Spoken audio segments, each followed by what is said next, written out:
आपका स्वागत है। मैं हूँ रमा बंसल।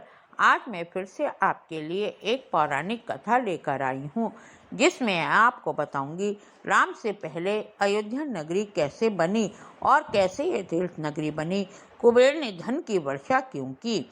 कथा सुनने से पहले आपसे विनती है कि मेरे चैनल को सब्सक्राइब करके घंटी बजा दें और लाइक भी करें। चलिए, कथा इस प्रकार है। प्राचीन काल में वेद और वेदांगों के तत्वज्ञ और वर्णा आश्रम के कर्म में तत्पर रहने वाले धर्म नाम का एक ब्राह्मण तीर्थ यात्रा करते करते अयोध्यापुरी में आ गए। वहां के महत्तम को देखकर उन्हें बड़ा ही आश्चर्य हुआ। उन्होंने ऐसी पुरी पहले कभी नहीं देखी थी और यह देखकर उन्होंने भगवान नारायण को नमस्कार कर स्तुति की। उनकी बुनाई यह नगरी बड़ी ही सुंदर और अनुपम है, ऐसा कहकर उन्होंने भांति भांति तरीके से भगवान नारायण की स्तुति की। नारायण ने उनकी स्तुति से प्रसन्न होकर प्रत्यक्ष दर्शन देकर वर मांगने को कहा। तब विप्र धर्म ने कहा, हे जगत पिते, हे जगत गुरु, यदि आप प्रसन्न हैं तो यह वर दें, आप इसे अपनी नगरी बनाएंगे, मैं आपकी यहाँ स्थापना करूँगा। तब विष्णु ने एमस्तु कह दिया, वचन दिया, भविष्य में वे इस नगरी में हमेशा निवास करेंगे। आगे चलकर यहाँ विष्णु ने राम के रूप में अवतार लेकर निवास किया। ये बात धर्म ने गुरुजी को बताई।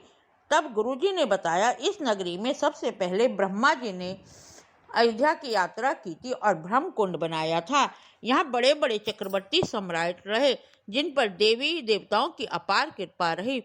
उनमें से एक थे रघु राजा, जो संपूर्ण भूमंडल पर शासन करते थे। शत्रु भी उनका यशोगान करते थे। उन्होंने दिग्विजय यात्रा करते करते बहुत सारा धन इकट्ठा कर लिया था। वे जब यात्रा से लौटे तो लौटकर यज्ञ करने को उत्सुक हो गए। तब उन्होंने कुल गुरु वशिष्ठ से आज्ञा लेकर राजा रघु ने तीर्थों में रहने वाले वामदेव, कश्यप और अन्य मुनियों को बुलाया और कहा, मुनियों वरों, मैं यज्ञ करना चाहता हूँ, मुझे आज्ञा दीजिए। मुनियों ने उनसे विश्व दिग्विजय यज्ञ करवाया। राजा ने अपना सारा धन दक्षिणा में दे दिया। सभी ब्राह्मण और मुनियों को संतुष्ट किया। अब वे सब अपने अपने धाम व आश्रमों को चले गए। तभी मुनि विश्वामित्र का शिष्य कौतस मुनि गुरु को देने के लिए दक्षिणा लेने आ गया। यह देखकर वे कहने लगे, आपके पास तो अब धन नहीं है, हम कहीं और चले जाते हैं। हम तो आपसे अपने गुरुजी के लिए धन याचना करने आए थे। राजा ने उनसे विनती की, आप एक दिन मेरे महल में रुक जाइए, मैं आपको धन देने के लिए कुछ न कुछ प्रयत्न करूंगा। तब राजा ने धना अध्यक्ष कुबेर को जीतने की इच्छा से प्रस्थान किया।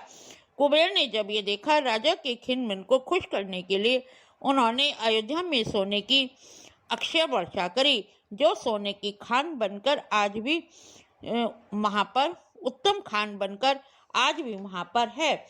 वर्षा करते हुए कुबेर ने लक्ष्मी नारायण का ध्यान करा और अयोध्या नगरी को वरदान दिया कि तुम में सदा प्रभु निवास करेंगे।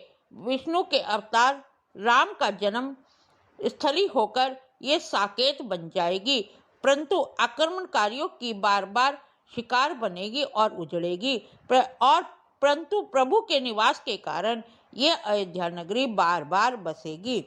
आपको मेरी कथा अच्छी लगी हो तो कृपया करके कमेंट करके मुझे बताइए।